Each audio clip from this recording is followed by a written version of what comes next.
Un agriculteur, il travaille avec du vivant. Un agriculteur, il travaille avec des animaux. On a juste derrière nous des moutons.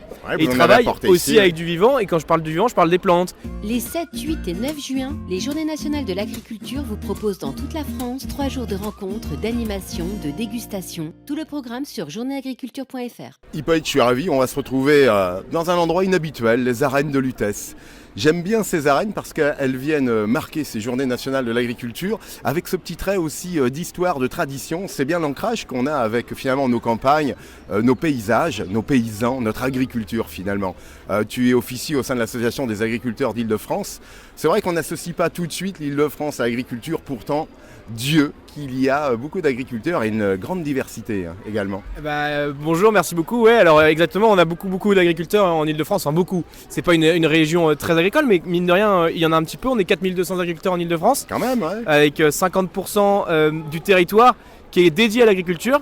Donc ce qu'il faut savoir, c'est qu'il y a 50% qui est urbanisé et 50% où c'est des terres agricoles.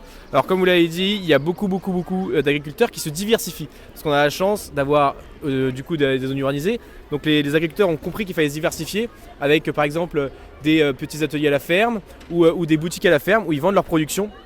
Ce qui leur permet de complémenter d'apporter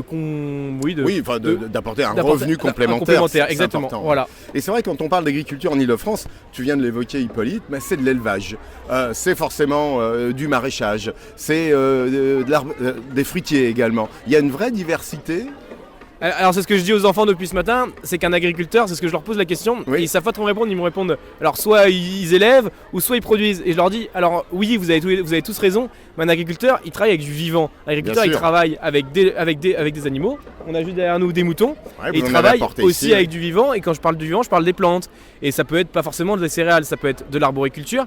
Ce qu'il faut savoir, et ce qu'on aime bien aussi leur dire, c'est ce que je leur dis aujourd'hui.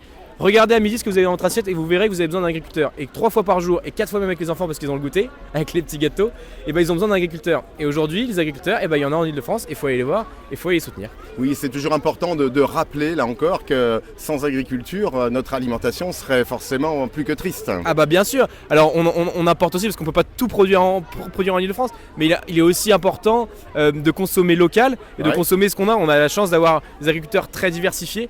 On a autour de Paris, on a beaucoup d'agriculteurs qui font par exemple des fraises. En ce moment c'est la saison, il y avait les asperges il n'y a pas longtemps, là on va rentrer dans la moisson donc ça va être un peu plus compliqué, mais allez rencontrer les agriculteurs, ils sont toujours accueillants et c'est ce qu'on essaie de dire et de faire avec Agriculteurs Île-de-France, c'est qu'on communique et on essaye d'apprendre aux gens ce que c'est que l'agriculture. Alors justement, pour terminer ce premier clin d'œil, Hippolyte, parce qu'on va aller de ferme en ferme, je l'espère, c'est qu'il y a aussi des variétés d'Île-de-France. Moi je connais le poulet d'Oudan par exemple dans les Yvelines. Alors il y a le poulet d'Oudan.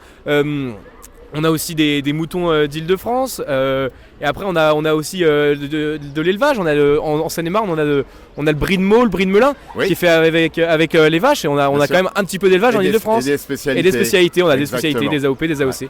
Bon, ça c'est important, on le voit aussi, les enfants répondent toujours présents. La gourmandise est là et le goût aussi, il y a vraiment une lecture de ce goût d'Île-de-France. Ah bah carrément, nous avec l'association, je peux malheureusement pas le montrer ici, mais on a réalisé un film pour montrer le bon, parce qu'en fait nos agriculteurs ils font des choses bons, ils font des produits bons, et ici il y a plusieurs entreprises qui font goûter des choses et les spécialités de la région quoi. On va nous aussi goûter le bon, comme tu dis, Hippolyte. Bien raison. On va profiter de ces 2 jours dédiés aussi à l'éducation, à un peu de pédagogie. Parce que comme tu l'évoquais, toujours nécessaire là aussi de rappeler d'où nous venons et ce que nous mangeons. Carrément. Merci beaucoup. Merci Hippolyte.